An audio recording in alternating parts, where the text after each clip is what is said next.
देखो last class में क्या बताया था, फ्रिक्शन के बारे में बात हो रही थी। फ्रिक्शन के टाइप्स हमने बताया था, static friction, kinetic friction, rolling friction. ठीक है, लास्ट हमने बताया था फ्रिक्शनल कोफिशिएंट के बारे में, coefficient of friction. Coefficient of friction किस पे डिपेंड करता है? नेचर पे, मटेरियल का रफनेस पे, इस पे डिपेंड करता है। तो हमने अलग अलग शब्द में लिखा था frictional coefficient, new S, new के, न्यू आर। एक बात नोट कर लेना, नोट में लिख लो, न्यू एस कोफिशिएंट ऑफ क्या था? स्टैटिक फ्रिक्शन, ग्रेटर देन होता है न्यू के, ग्रेटर देन होता है न्यू आर, यानी न्यू एस सबसे बड़ा, फिर न्यू के, फिर न्यू आर। तो स्टैटिक फ्रिक्शन के केस में फ्रिक्शनल कोफिशिएंट सबसे ज्यादा होता है, फिर रोलिंग के केस में, फिर काइनेटिक के केस में, फिर रोलिंग के केस में। तो न्यू एस सबसे ज्यादा होता है, क्यों? क्योंकि जब ऑब्जेक्ट तुम्हारा रेस्ट में है ना, तो क्या हो रहा है कि बॉन्ड बना हुआ है दोनों के बीच में, उस बॉन्ड को ब्रेक कराने के लिए हमको फोर्स लगाना पड़ता है। जब तक वो ब्रेक नहीं होगा, ऑब्जेक्ट क्या होगा? मूव नहीं करेगा। कैसे क्या, मैं लास्ट क्लास में डिटेल बता चुका हूं। ठीक है, अगर new S greater than new के है, जरा बात को समझना। एक काम करते हैं, न्यू एस और न्यू के में से देखना, दोनों को एन से मल्टीप्लाई कर देते हैं। Mu S greater than new के, तो दोनों को अगर सेम क्वांटिटी से मल्टीप्लाई किया जाएगा, यानी न्यू एस एन भी ग्रेटर होगा किसके? न्यू के एन के। न्यू एस एन ग्रेटर होगा। न्यू एस एन क्या था? एफ एस मैक्स था। ये फॉर्मूला जो था स्टैटिक के मैक्सिमम के लिए था ना, तो ये एफ एस मैक्स था, और न्यू के एन क्या था? एफ के था। काइनेटिक फ्रिक्शन की वैल्यू तो ऑलमोस्ट कांस्टेंट होती है, और जो स्टैटिक का मैक्सिमम वैल्यू होता है उसके लिए फॉर्मूला था न्यू एस एन। तो यहां क्या दिख रहा है हमको? F S max greater than क्या है? एफ के। F S max greater than F के का मतलब, यानी कि एफ एस मैक्स क्या चाहिए? मोशन को स्टार्ट करने के लिए जितना फोर्स चाहिए फ्रिक्शन को कंपनसेट करने, दैट इज क्या है? F S max. कि इससे ज्यादा फोर्स अगर लगा दोगे तो ऑब्जेक्ट क्या होगा? मूव करने लगेगा। ये स्टैटिक का क्या है? मैक्सिमम वैल्यू, जिसको क्या बोलते हैं? लिमिटिंग। इससे ज्यादा पे ऑब्जेक्ट मूव कराने लगेगा, यानी किसी ऑब्जेक्ट को जब मूव कराएंगे, अब जस्ट मूव करने वाला, लिमिटिंग का केस, उस केस में फ्रिक्शन ज्यादा लगेगा कंपैरेटिवली क्या? जो ऑब्जेक्ट रुका है, क्या रुका हुआ है, एफ के कब लगता है? जब मोशन कर रहा है। एक ऑब्जेक्ट ऑलरेडी मोशन में है, तब जो फ्रिक्शन लग रहा है उसको क्या बोल रहे हैं? एफ के। तो एक ऑब्जेक्ट ऑलरेडी मोशन में है, तब जो फ्रिक्शन लग रहा है एफ के, वो रुक गया था बीच में वीडियो, तो जो भी है हमने बताया ना कि एफ एस मैक्स क्या है, यानी एफ के से ग्रेटर एफ एस मैक्स क्या होता है? स्टैटिक का मैक्सिमम वैल्यू, यानी कि क्या बोलते हैं? लिमिटिंग। कि इससे ज्यादा फोर्स लगा दोगे तो ऑब्जेक्ट क्या करने लगेगा? मूव करने लगेगा। यानी लिमिटिंग की जो वैल्यू है वो ग्रेटर किससे होती है? एफ के से ग्रेटर होती है। यानी एफ के यानी ऑब्जेक्ट जब मूव कर रहा है तब, यानी फ्रिक्शन कब ज्यादा लगेगा? जब ऑब्जेक्ट को जस्ट मूव कराना है तब, या ऑब्जेक्ट जब मूव कर रहा है ऑलरेडी तब? जब ऑब्जेक्ट को मूव कराना है, रेस्ट से मूव कराना है, उस केस में फ्रिक्शन एफ एस मैक्स क्या लगेगा? ज्यादा लगेगा। इसी वजह से हम क्या बोलते हैं? It is easy to continue a motion, easy to continue a motion than to start it. It is easy to continue a motion than to start it. Than to start it. यानी किसी motion को start करना ज्यादा difficult है बनिस्बत उसको continue रखना। क्यों? क्योंकि जब कंटिन्यू रखेंगे तब जो फ्रिक्शन लगता है वो एफ के लग रहा है, जो कम है स्टार्ट करने के केस में जो फ्रिक्शन लग रहा है ऑब्स्ट्रक्शन उससे। तो इसीलिए अगर कोई चीज मान लो कि रोल कर रहा है, आप उसका रोलिंग बना रहे वो आसान है, या कोई स्लाइड ही कर रहा है, स्लाइडिंग बना रहे आसान है बनिस्बत पहली बार उसको खिसकाना। ठीक है, तो क्लियर है? ऐसे ये बात तुम ग्राफ से भी देख चुके थे, एफ एस मैक्स एफ के से ग्रेटर है। अप्लाइड फोर्स वर्सेस फ्रिक्शन का लास्ट क्लास में ग्राफ बताया था, कुछ इस तरह से ग्राफ था। तो ये वैल्यू किसकी थी? ये एफ के की थी, और ये था एफ एस मैक्स, तो एफ एस मैक्स ज्यादा था।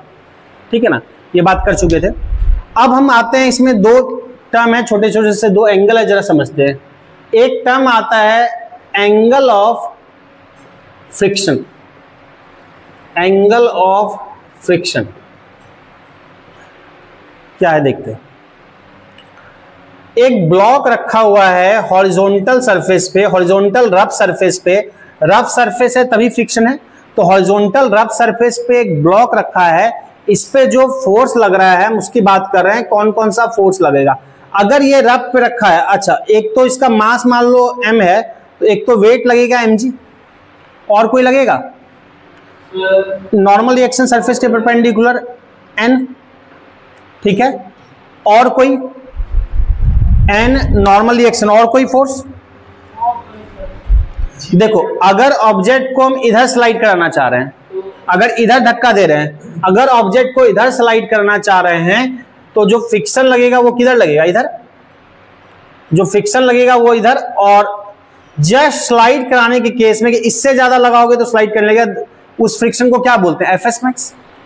यानी उस केस में ये एफएस मैक्स। अब देखो दो, ध्यान से समझना, एक पॉइंट पे दो फोर्स लग रहा है। इस पॉइंट पे अगर मैं देखता हूं, इस पॉइंट पे एक नॉर्मल रिएक्शन अपवर्ड लग रहा है और एक एफएस मैक्स इधर लग रहा है, तो दो वेक्टर है, एक ये फोर्स है, एक ये फोर्स है। दो वेक्टर किसी पॉइंट पे एक्ट करे, उसका रिजल्टेंट कहां लगता है? बीच में कहीं लगता है। तो इन दोनों का रिजल्टेंट बीच में किसी जगह होगा। वो रिजल्टेंट कितना है? तो रिजल्टेंट को बोला हमने आर, ठीक है। ये रिजल्टेंट किसका है? एफएस मैक्स और एन का है। ये वाला जो रिजल्टेंट एफएस मैक्स और एन का रिजल्टेंट जो एंगल बनाता है, बना रहा है किससे? नॉर्मल रिएक्शन से, उसी को बोलते हैं एंगल ऑफ फ्रिक्शन। इसको लिख लिया थीटा से, तो एंगल ऑफ फ्रिक्शन को यहां थीटा से लिखा। तो एंगल ऑफ फ्रिक्शन क्या बोलेंगे? सिंपली डिफाइन करेंगे, इट इज द एंगल किसके बीच का? Normal reaction and resultant. Resultant किसका? इसका और इसका, नॉर्मल रिएक्शन और एफएस मैक्स। एफएस मैक्स का ध्यान रखो, यानी मैं ये जो डिफाइन कर रहा हूं किस केस में? एफएस मैक्स मतलब लिमिटिंग केस में, यानी इससे ज्यादा फोर्स लगाओगे तो ऑब्जेक्ट क्या करने लगेगा? मूव करने लगेगा। यानी लिमिटिंग के केस में एंगल ऑफ फ्रिक्शन डिफाइंड है। एंगल ऑफ फ्रिक्शन जो डिफाइंड है, हाँ, एंगल ऑफ फ्रिक्शन जो डिफाइंड होता है वो लिमिटिंग के केस में ही होता है। तो एंगल ऑफ फ्रिक्शन बोलेंगे लिमिटिंग कंडीशन के केस में नॉर्मल रिएक्शन और रिजल्टेंट के बीच का एंगल को क्या बोलेंगे? Angle of friction. बात समझ आ रही है? अब क्या है कि ये तो ठीक है, इसको बोलेंगे। अगर वैल्यू इसकी चाहिए थीटा कितना है, तो एक काम करते हैं, इसको ऐसे मिला लिया। अब एक बात समझो, एक ट्रायंगल दिख रहा है आपको, ये वाला ट्रायंगल, ये देखो, ये एक ट्रायंगल दिख रहा है, ये वाला, ये एक ट्रायंगल दिख रहा है। इस ट्रायंगल में मैं tan थीटा लिखने जा रहा हूं। इस ट्रायंगल में मैं tan थीटा लिखने जा रहा हूं। हियर tan थीटा, जरा समझना, tan थीटा। tan थीटा क्या होता है? P by B. P by B, तो ये एंगल के सामने वाला P ये होगा। ये जो है इसके पैरेलल कौन है? ये। तो जो ये है इस सेम मैग्नीट्यूड सेम डायरेक्शन, इसका भी वही डायरेक्शन है। तो ये अगर एफएस मैक्स है, इसको भी हम क्या लिख सकते हैं? FS max. तो tan theta P by B, तो दिस इक्वल टू दिस। हम इसको क्या लिख सकते हैं? अगर पहले ही ट्रांसफॉर्म करेंगे तो tan theta P by B. तो फिगर में देख के बताओ, P क्या है? FS max. P ये है और B कौन सा है? ये है। ये तो 90 डिग्री बन जाएगा ना, यहाँ पे ये 90 बच जाएगा, ये तो H हो जाएगा। तो P ये है, B है, B कौन है? N। तो क्या बोलेंगे? एफएस मैक्स बाय N बोलेंगे। और एफएस मैक्स का फॉर्मूला पढ़े हो? क्या होता है? न्यू एस एन होता है। एफएस मैक्स का फॉर्मूला हम पढ़े हैं, न्यू एस एन होता है। तो N से N क्या हो गया? कैंसिल, ये काम तमाम। यानी tan थीटा इक्वल टू क्या होगा? Mu S. तो tan theta equal to mu S, या थीटा इक्वल टू बोलेंगे तो क्या लिखेंगे? tan उधर बोलेंगे तो tan inverse mu S. Theta equal to tan उधर जाएगा, tan इनवर्स न्यू एस। यानी एंगल ऑफ फ्रिक्शन का फॉर्मूला क्या आएगा? tan inverse mu S. Mu S क्या है? Coefficient of static friction. बात समझे? सिंपल। तो इसका डेफिनेशन लिख लो, फिर ये जो बोर्ड पे बनाया बना लेना। तो सिंपल डेफिनेशन लिख लो, जो दिख रहा है वही लिखाऊंगा। एंगल ऑफ फ्रिक्शन डिफाइन करो। क्या डिफाइन करेंगे? It is the angle between normal reaction and resultant. किसका रिजल्टेंट? नॉर्मल रिएक्शन और फोर्स ऑफ फ्रिक्शन का। किस केस में? लिमिटिंग केस में। तो लिख लो, एंगल ऑफ फ्रिक्शन में लिखना, it is the angle, it is the angle between normal reaction, it is the angle between normal reaction and resultant of normal reaction and resultant of normal reaction and हाँ, resultant इन्हीं दोनों का ना, normal reaction and resultant of normal reaction and resultant of normal reaction and limiting friction, resultant of normal reaction and limiting friction. Limiting friction, limiting friction जहां लिख दिया मतलब FS max बोल रहा हूं, ठीक है। हाँ लिमिट, देखो अब अप्लाइड फोर्स मैंने नहीं दिखाया, चाहो तो दिखा दो अप्लाइड फोर्स, चाहो तो दिखा दो अप्लाइड फोर्स, मान लो ऐसे लग रहा है अप्लाइड फोर्स, दिखाते नहीं दिखाते कोई मतलब नहीं है, चाहे अप्लाइड फोर्स जो था उसकी वजह से ये एफएस मैक्स लगा, और अप्लाइड फोर्स कितना था, वो लिमिटिंग का कंडीशन था कि इससे ज्यादा अप्लाई कर देंगे तो ऑब्जेक्ट मूव करने लगेगा। आपको ज्यादा दिक्कत है तो आप ऐसे लिख लो, it is the angle between normal reaction and resultant, bracket में बाकी को कर लो, अगर कंफ्यूज करते हो तो एंड रिजल्टेंट, रिजल्टेंट के बाद ब्रैकेट डाल लो तो पता लग जाएगा, एंड रिजल्टेंट ब्रैकेट में बाकी चीज भर दो कि एंड रिजल्टेंट ब्रैकेट में ऑफ किसका resultant, normal reaction and limiting friction. Limiting friction में लिख दूंगा तो फिर ज्यादा बातें लिखने की जरूरत नहीं, लिमिटिंग में ऑलरेडी इंक्लूड है कि एफएस मैक्स ही मैं बोल रहा हूं, समझ में आई बात। अब ये बना लो, जो बोर्ड पे बना लो और नोट कर लो। अब देखिए एंगल ऑफ फ्रिक्शन, अब देख रहे हैं एंगल ऑफ, एक टर्म आता है रिपोज, एंगल ऑफ रिपोज, या इसका एक और नाम है एंगल ऑफ रिपोज या angle of relaxation, angle of repose या angle of relaxation, angle of relaxation. Relaxation word से पता चल रहा है, रिलैक्सेशन मतलब रिलैक्स कर रहा है, रिलैक्स कर रहा है मतलब आराम कर रहा है। तो जैसे हमने एंगल ऑफ फ्रिक्शन डिफाइन किया ना, एंगल ऑफ फ्रिक्शन कहां डिफाइन किया, हॉरिजॉन्टल केस में, उसी तरह से एंगल ऑफ रिपोज भी डिफाइन होता है, बट वो कहां डिफाइन होता है, इंक्लाइन में। सेम बात, जैसे लिमिटिंग कंडीशन में हॉरिजॉन्टल में डिफाइन है ना, उसी तरह से लिमिटिंग कंडीशन में कोई ब्लॉक है इंक्लाइन प्लेन पे, उस केस में जो इंक्लाइन का एंगल होता है उसको बोलते हैं एंगल ऑफ रिपोज। कहने का मतलब क्या है कि मान लो कि कुछ आपका जैसे ये है, कुछ माचिस का डिब्बा, हाँ ये है ना, देखो अब ये है, इसको इस पे रख दिए, ठीक है, इसको इस पे रख दिए, इंक्लाइन प्लेन की तरह डस्टर है तो इसको रख दिए इस पे, खिसका नहीं खिसका, थोड़ा सा देखो एंगल हम बढ़ाते जाएंगे, नहीं खिसका नहीं खिसका नहीं खिसका, अब खिसकने लगा। तो जस्ट जितने एंगल पे रखेंगे और ऑब्जेक्ट नहीं खिसक रहा, मतलब उस एंगल से अगर थोड़ा भी ज्यादा इंक्लाइन कर लेंगे तो ऑब्जेक्ट खिसकने लगेगा, जिस एंगल तक ऑब्जेक्ट नहीं खींचेगा इंक्लाइन प्लेन का, वो एंगल क्या कहलाता है, एंगल ऑफ रिपोज। जिस एंगल तक मैक्सिमम, जिस इंक्लाइन प्लेन के मैक्सिमम जिस एंगल तक ऑब्जेक्ट स्लाइड नहीं करेगा, उस एंगल को बोलते हैं एंगल ऑफ रिपोज। इंक्लाइन अभी है, स्लाइड नहीं कर रहा, नहीं कर रहा, नहीं कर रहा, नहीं कर रहा, नहीं करा, अब करने लगा, तो जिस एंगल से थोड़ा भी ज्यादा देंगे स्लाइड करने लगा, तो मैक्सिमम एंगल इंक्लाइन प्लेन का जिसपे कि ब्लॉक स्लाइड ना करे, उसको एंगल ऑफ क्या बोलते हैं, रिपोज। अब क्या है जरा समझो, वही सेम डिफाइन है, बट ये किस केस में है, ये डिफाइन है इंक्लाइन प्लेन के केस में। अब जरा इंक्लाइन प्लेन बना रहा हूं, जरा बात को समझना। ये एंगल ऑफ इंक्लाइन प्लेन को मान लो लिख लिया यहाँ पे फाई से, तो एंगल ऑफ रिपोज को भी लिखते हैं फाई से, एंगल ऑफ फ्रिक्शन को थीटा से लिखते हैं, रिपोज को फाई से। अब जरा बात को समझना, एक ब्लॉक रखा है इस तरह से इंक्लाइन प्लेन पे, ठीक है, क्या क्या ब्लॉक पे फोर्स लगेगा, एक तो वेट लगेगा, हाँ एक तो वेट, ऐसे वेट को कोई मतलब नहीं है कैसे रखा है, वर्टिकली डाउनवर्ड लगता है। इधर बताओ, ये जो है ये एंगल फाई है, तो ये भी कितना हो जाता है, उतना ही फाई। ये कंपोनेंट क्या हो जाएगा, एंगल के साथ वाला कॉस, बिल्कुल mg cos फाई, और ये दूसरा कंपोनेंट इधर कितना होगा, mg sin फाई, गुड, बिल्कुल, ये mg cos फाई, ये हो जाएगा mg sin फाई। अच्छा, इस ब्लॉक की टेंडेंसी किधर होने की होगी, नीचे आना चाहेगा, ये नीचे आना चाहेगा। हमको एक बात बताओ सिंपल मुझे, कि अगर ब्लॉक नीचे आना चाहेगा तो फ्रिक्शन किधर लगेगा, ऊपर की तरफ में। अगर ब्लॉक नीचे आना है तो उसको रोकना है तो फ्रिक्शन किधर लगेगा, ऊपर की तरफ में, तो फ्रिक्शन लगेगा ऐसे। और ये डिफाइन किसमें कि इससे ज्यादा दोगे तो मूव करने लगा, ये भी डिफाइन है लिमिटिंग केस में, यानी एफएस मैक्स, ठीक, एफएस मैक्स। अच्छा, और कोई फोर्स लगेगा, अगर कंप्रेस कर रहा है तो कंप्रेशन के अगेंस्ट क्या लगता है, नॉर्मल रिएक्शन एन। पहले बोलो इतनी चीजें क्लियर है, ठीक। अब ये जो नीचे आएगा ब्लॉक, किसकी वजह से नीचे आएगा, कौन से फोर्स की वजह से नीचे आएगा,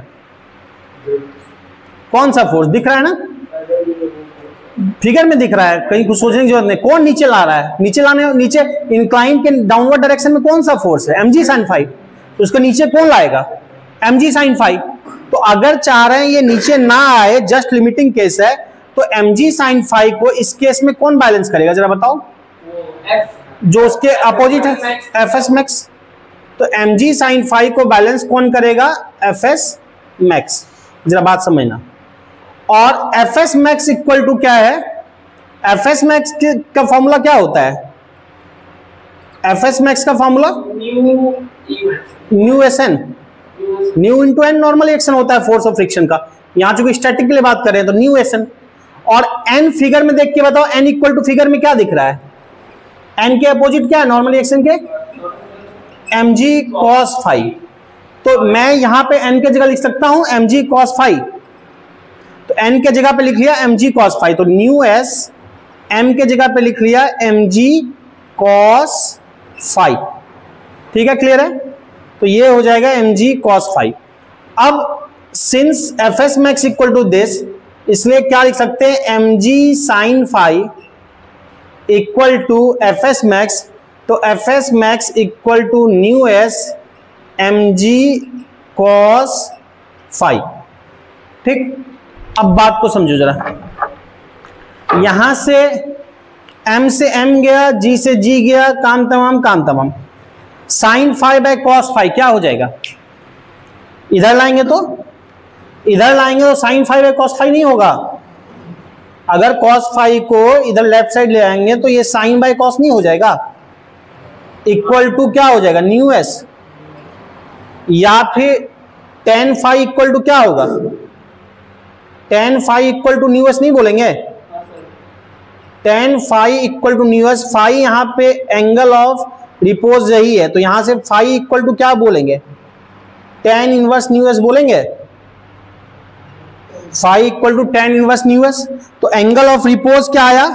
tan इनवर्स न्यू एस। अब देखोगे दोनों जो है एंगल ऑफ रिपोज या एंगल ऑफ फ्रिक्शन दोनों एक ही आया, tan इनवर्स न्यू एस, लेकिन दोनों में अंतर है।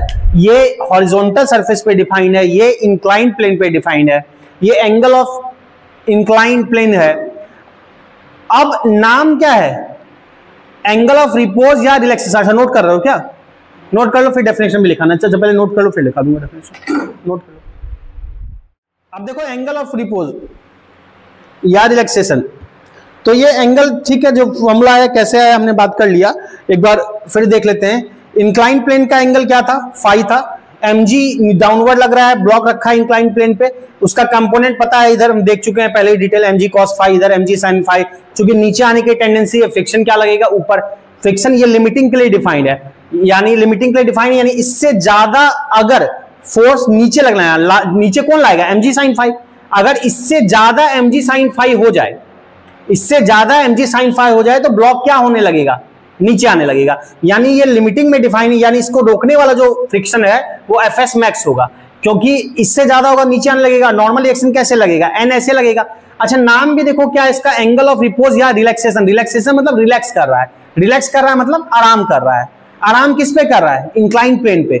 यानी इस एंगल पे, इंक्लाइंड प्लेन पे ब्लॉक मैक्सिमम आराम कर रहा है। यानी इस एंगल से थोड़ा भी एंगल बढ़ाएंगे तो ब्लॉक आराम नहीं कर पाएगा, मतलब नीचे आ जाएगा। नीचे आने का क्या मतलब है कि अगर एंगल थोड़ा भी बढ़ाएंगे तो क्या बढ़ जाएगा? फाई चेंज हो जाएगा। फाई चेंज होगा तो क्या चेंज हो जाएगा? Sine phi. और साइन फाई बढ़ जाएगा तो fs max जितना लिमिटिंग चाहिए, अभी fs max और लिमिटिंग बैलेंस है, अगर एंगल थोड़ा सा बढ़ा दिए तो ये mg sin phi fs max से ज्यादा हो जाएगा, ब्लॉक क्या होने लगेगा? नीचे आने लगेगा। समझ में आया? तो जिस केस तक ये बैलेंस किया हुआ है इंक्लाइन प्लेन, वहां बोलेंगे fs max। मान लो इस केस में इस पर्टिकुलर एंगल जो दिख रहा है उस पर बैलेंस किया है, लेकिन जैसे इससे थोड़ा सा अगर इस पे एग्जैक्ट बैलेंस किया है तो इससे हल्का भी एंगल बढ़ाएंगे तो साइन फाई बढ़ जाएगा, तो इसका मैग्नीट्यूड बढ़ जाएगा, इस फोर्स का, वो fs max से ज्यादा हो जाएगा, मामला काइनेटिक फ्रिक्शन का हो जाएगा, ये नीचे आने लगेगा। समझ में आ रही बात? तो इस केस में यानी mg sin phi downward, fs max ऊपर लग रहा है, दोनों एक दूसरे को बैलेंस किया हुआ है, तो क्या है? यही इसी केस को बोलते हैं आपका एंगल जो है इंक्लाइन का, उस केस में एंगल ऑफ रिपोज। तो mg sin phi equal to fs max। fs max formula क्या होता है? न्यू एस एन, और n के अपोजिट क्या है? mg cos phi। तो लिख लिया क्या? mg cos phi। तो तुम्हारा यहां पे अगर लिखते हैं mg sin phi equal to fs max के जगह लिख लिया mu S mg cos phi। g गया काम तमाम, sin phi by cos phi इधर लाओगे, tan phi equal to mu S, तो इधर से क्या हो जाएगा, phi equal to tan inverse mu S. अब दोनों एंगल देखोगे तो सेम ही tan इनवर्स न्यूएस सेम ही है, बट दोनों में मामला क्या है कि दोनों एंगल अलग अलग डिफाइन है। एक एंगल डिफाइन है किसके लिए, हॉरिजॉन्टल सरफेस पे, एक है इंक्लाइन पे। तो डेफिनेशन लिख लो एंगल ऑफ रिपोज का, रटना नहीं है, सीधा डेफिनेशन पता है कि इंक्लाइन प्लेन का वो एंगल जिस एंगल पे ब्लॉक क्या है, लिमिटिंग कंडीशन में है। लिमिटिंग मतलब आप इससे दोगे तो नीचे आ जाएगा, एग्जाम लिमिटिंग मतलब एक्सिस कंडीशन पे है, हाँ लिमिट पे पहुंच गया है। तो लिखो डेफिनेशन लिखो, if a body is placed, if a body is placed, if a body is placed on a rough inclined plane, if a body is placed on a rough inclined plane, the angle of rough inclined plane, comma, the angle of inclined plane, rough inclined plane, comma, the angle of inclined plane is called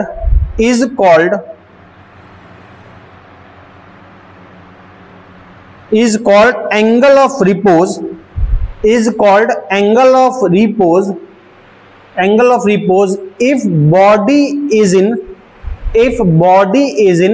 limiting condition, if body is in limiting condition, if body या block मैंने जो लिखा था पहले वही लिख लो, block लिखा था कि बॉडी लिखा था, बॉडी लिखा था ना, तो if body is in limiting condition, ठीक है ना, लिमिटिंग कंडीशन का मतलब बैलेंस किया हुआ है एफएस मैक्स। तो क्लियर बात, यहां तक कोई दुख तकलीफ नहीं। अच्छा एक काम भी कर सकते हो, देखो ये है इक्वेशन, मान लो इसको 1 बोल दिया, इसको बोल दिया मान लो इक्वेशन 2, ठीक। तो फ्रॉम 1 एंड 2 से देखोगे दोनों का आरएचएस क्या है, इक्वल है। तो 1 एंड 2 से हम बोल सकते हैं थीटा इक्वल टू फाई, पर ध्यान रखना फ्रॉम इक्वेशन 1 एंड 2 मैं बोल सकता हूं थीटा इक्वल टू फाई, लेकिन कुछ बातें ध्यान रखना। पहला कि दोनों जो डिफाइन है वो लिमिटिंग केस में डिफाइन है, पहली बात।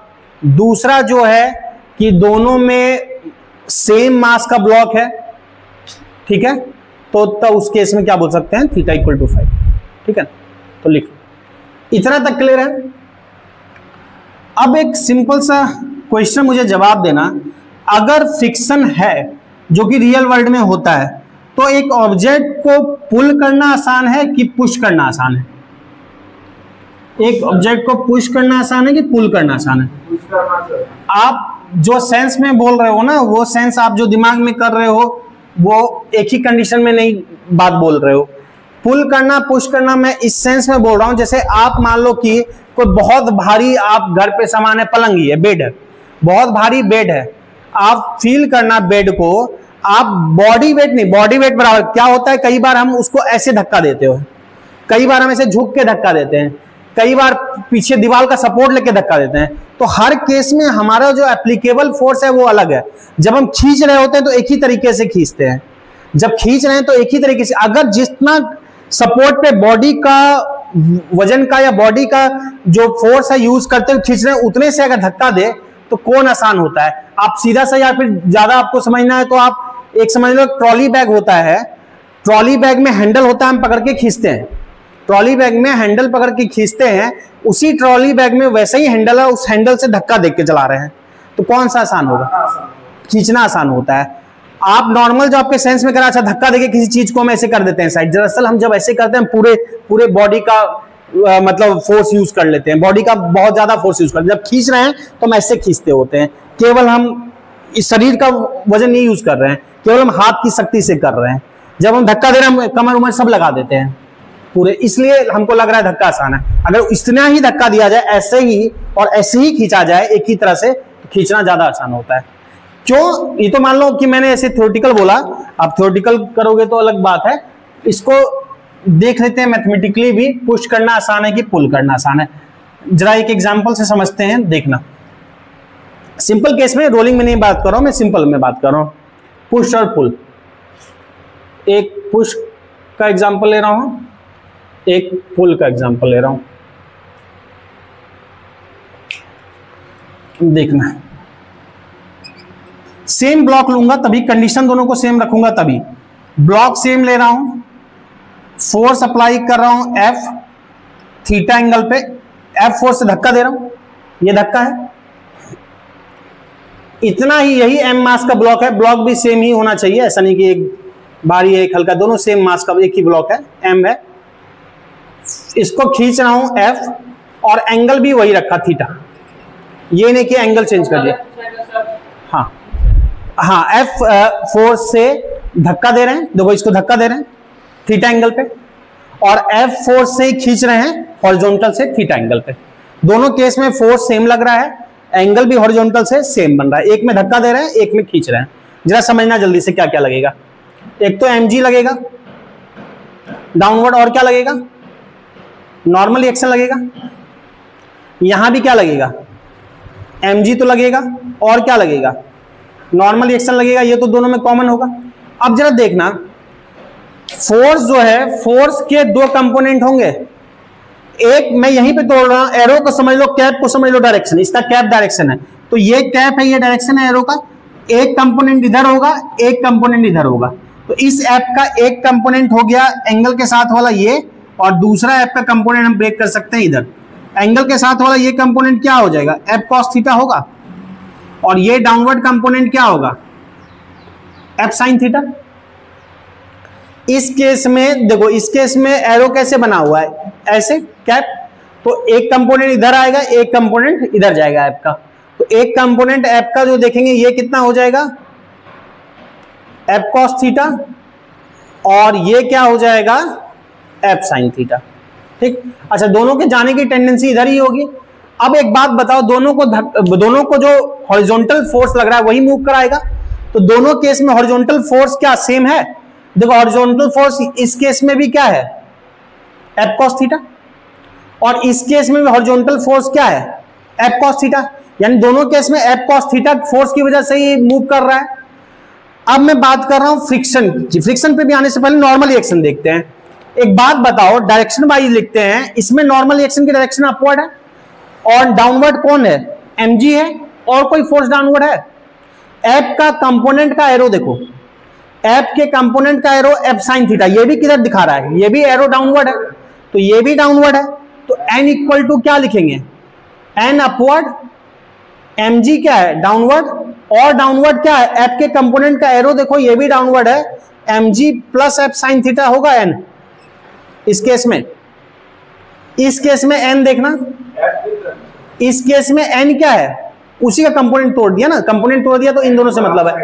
n अपवर्ड है, और यहां का एफ साइन थीटा क्या है, अपवर्ड है, यानी n और एफ साइन थीटा एक डायरेक्शन में है, mg क्या है, नीचे है।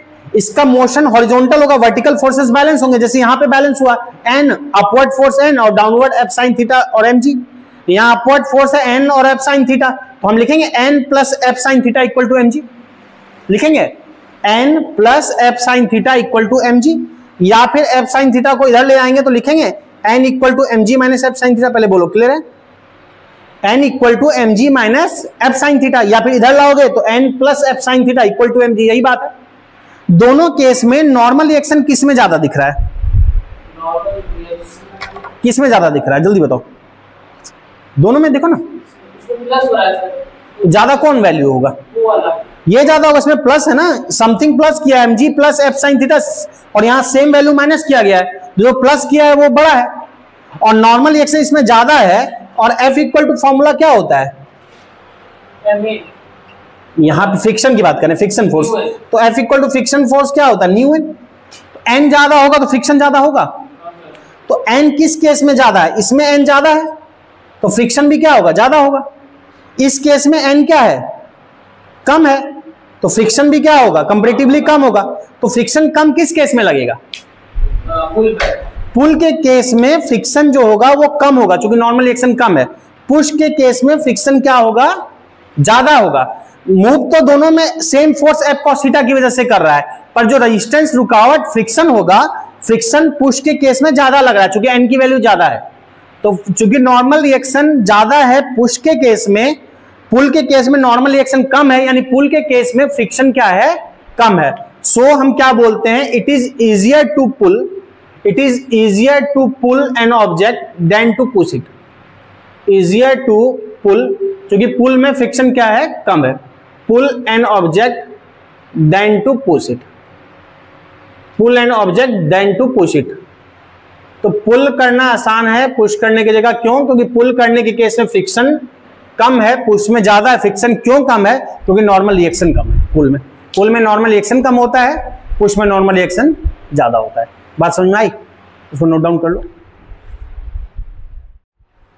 देखो इसमें थ्योरी बहुत नहीं है इस चैप्टर में, और ऑलमोस्ट थ्योरी हो ही गया, बस अब क्वेश्चन बनते हैं, अच्छे अच्छे क्वेश्चन करते हैं। क्वेश्चन से ही कॉन्सेप्ट निकल के आएंगे काफी, तो हम देखते हैं, क्वेश्चन करते हैं। क्वेश्चन टफ नहीं है पर सोचने लायक है, तो फट से जोश में आके गलत आंसर मत देना, तो ट्राई करना। चलो ठीक है, लिखो question. A block of mass, A block of mass 20 kg, a block of mass 20 kg, 20 kg, ठीक है, is placed on a rough horizontal surface, is placed on a rough horizontal surface। Rough surface बोलने का मतलब यह है कि friction है, obvious friction पर भी रहे। Placed on a rough horizontal surface. यहां पे आपको न्यू एस और न्यू के की वैल्यू गिवन है। If mu S equal to, मुझे बताओ न्यू एस और न्यू के में किसकी वैल्यू ज्यादा होती है? न्यू एस की। न्यू एस की वैल्यू गिवन है 0.3 और न्यू के की वैल्यू गिवन है 0.2। Mu S equal to 0.3, mu K equal to 0.2। Calculate frictional force, calculate frictional force between the, calculate frictional force between the block and the surface. Frictional force between the block and the surface. ठीक है, एक आध minute time ले लो, फिर try करो, बताओ। अब देखो आंसर अलग। अच्छा, जी को यहाँ पे कुछ भी ले सकता है। टेक जी इक्वल टू, मान लो दे रखा है 10 मीटर पर सेकेंड स्क्वायर, तो जी को 10 ले सकते हो। हाँ आप बताओ, बालक कितना आंसर बता रहे थे? एक बालक बोल रहा है 60 न्यूटन आंसर। चलो देखते हैं। अच्छा चलो, पहले मैं जो है इसका फ्रिक्शन फोर्स बोला गया ना, तो फ्रिक्शन फोर्स को हमने एफ से लिखा। मैं इसका आंसर लिख दे रहा हूं, आप लोग बताना क्यों। 60 तो आंसर नहीं होगा, पर जो आंसर होगा क्यों। क्वेश्चन को एक बार ध्यान से पढ़ो। तो उससे स्टैटिक बड़ा होगा, काइनेटिक से तो न्यू एस तो बड़ा ही होता है न्यू के से, उसमें क्या है। आंसर होगा फ्रिक्शन 0 न्यूटन। क्यों?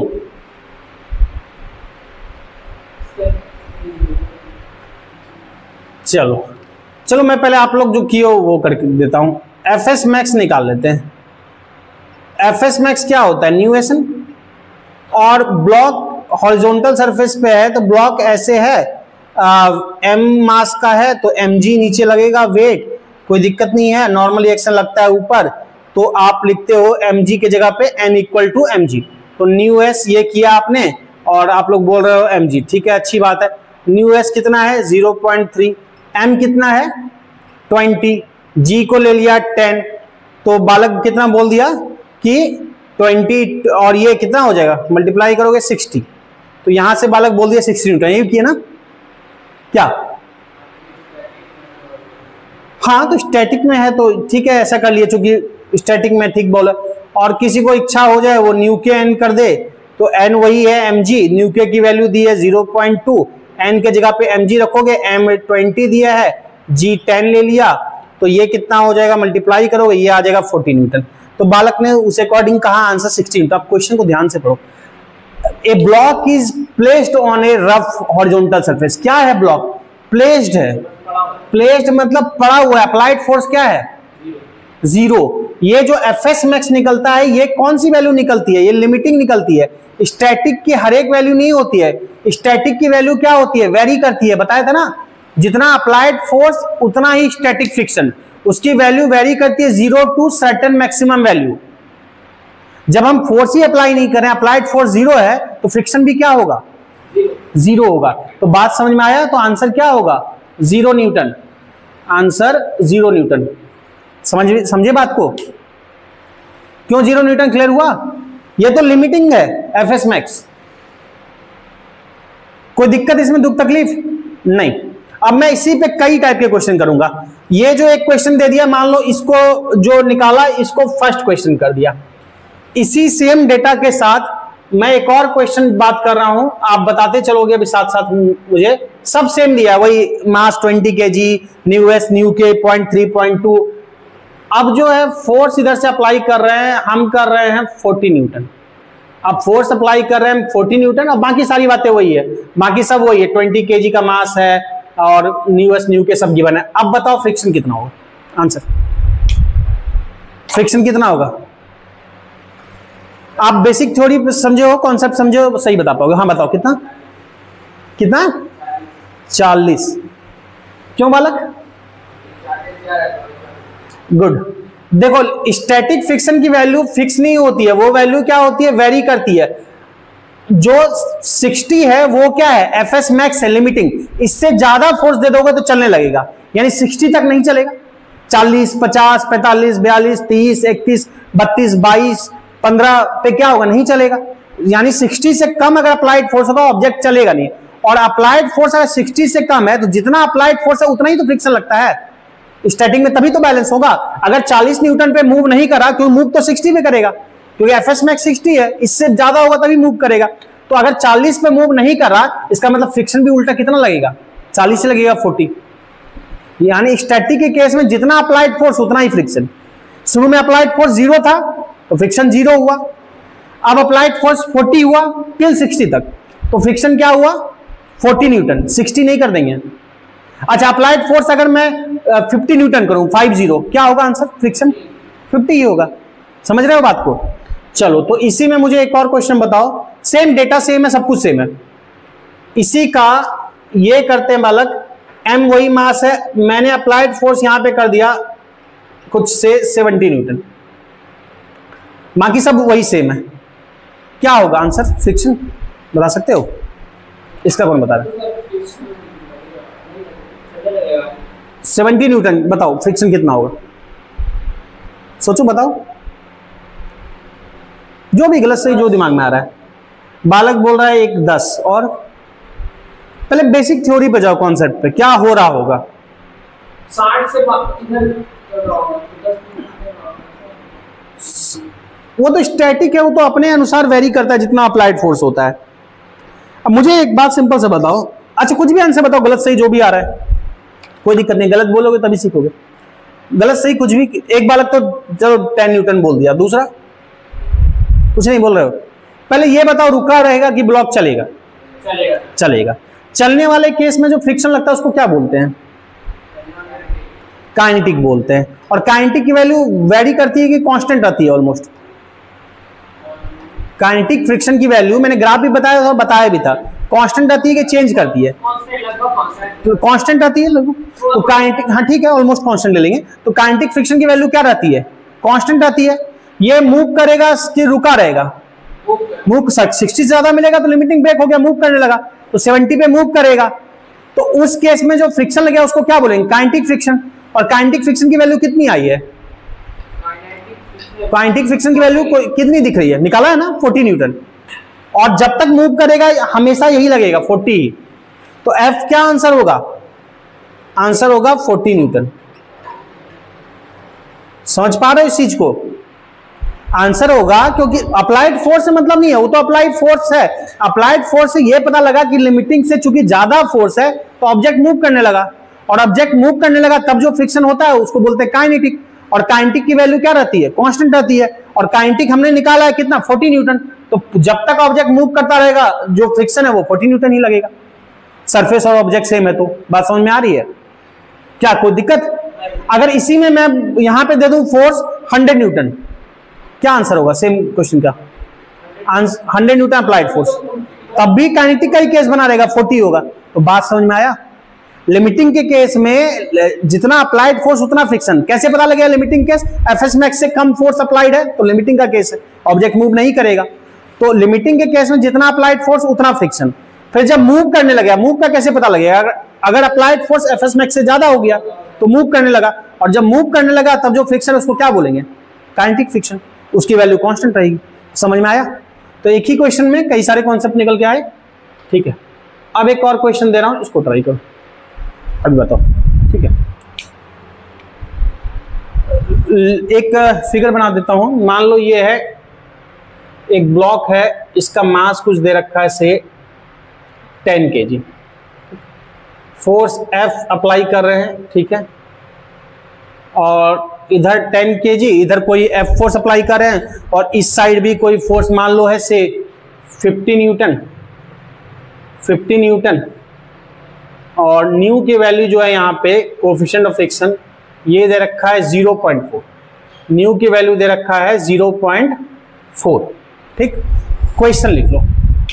Calculate minimum and maximum value of F, calculate minimum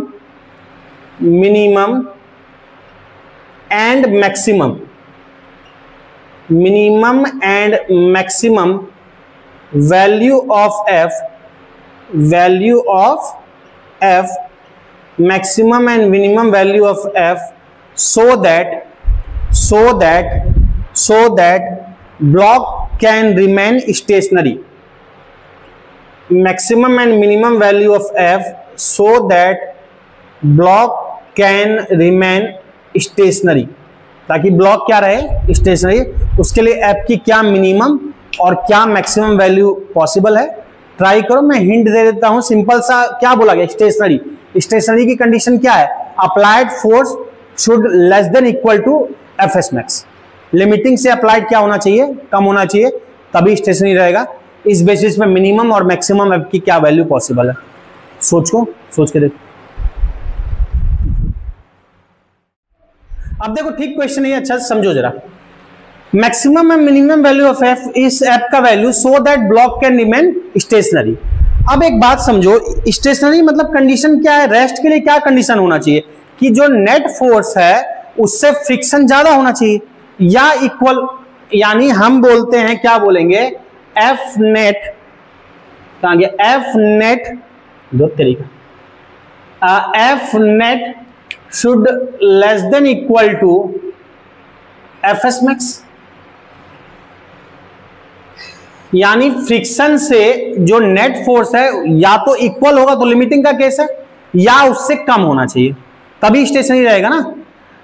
for stationary, for block to be stationary, for block to be stationary, block stationary रहे, इसके लिए क्या कंडीशन होना चाहिए? कि नेट फोर्स जो है वो फ्रिक्शन से कम होना चाहिए या फिर इसके इक्वल तक लिमिटिंग केस होता है। पहले बोलो, ये क्लियर है? इसमें कोई दिक्कत? अब समझो जरा ध्यान से, दो बातें हो सकती है। अब मुझे F निकालना है और F मुझे पता नहीं कि 50 से बड़ा है कि 50 से छोटा है। F 50 से बड़ा है कि 50 से छोटा है मुझे पता नहीं। क्यों ये मैं बोल रहा हूं समझो। एक बार मैंने मान लिया if F greater than 50, first condition मैंने माना, समझो जरा, F ग्रेटर देन 50। अगर F 50 से बड़ा हो गया, हो सकता है 50 से बड़ा हो या हो सकता है उससे छोटा भी हो। अगर F 50 से बड़ा है तो मुझे एक बात बताओ, नेट फोर्स क्या बोलोगे? F माइनस 50 या 50 माइनस F? बड़ा माइनस छोटा। अगर मैं बोल रहा हूं F 50 से ज्यादा है तो नेट फोर्स इधर लगेगा। समझ में आ रही बात? और नेट फोर्स इधर मतलब ऑब्जेक्ट इधर मूव करना चाहेगा तो फ्रिक्शन किधर लगेगा? इधर। तो मैं यहां पे नेट फोर्स क्या बोलूंगा? F minus 50 should less than equal to friction, should less than equal to F S max, ये बोलेंगे क्या? पहले बताओ। ठीक, कोई दिक्कत इसमें? अच्छा, एफ एस मैक्स हम निकाल लेते हैं एक बार वैल्यू। एफ एस मैक्स यहाँ पे इक्वल टू, अच्छा जी 10 ले सकते हैं, ठीक है ना? क्वेश्चन में कुछ नहीं कहा गया, ये तो 10 ले सकते हो, या मैंने कहा भी कि 10 ले सकते हो, तो जी इक्वल टू 10 मीटर पर सेकेंड स्क्वायर, ये ले सकते हो।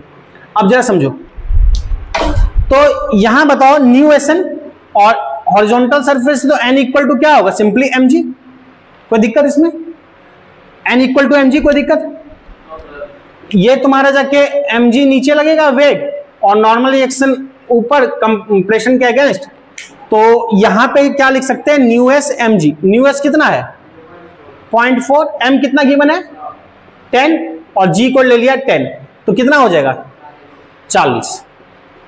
तो ये एफ एस मैक्स कितना आ गया 40 न्यूटन। अब जरा समझो यहां पे पहला case F minus 50 less than equal to F S max. F S max क्या है 40, तो इसको इधर ले जाएंगे तो क्या हो जाएगा प्लस 50, 50 प्लस 40 क्या हो जाएगा 90 न्यूटन।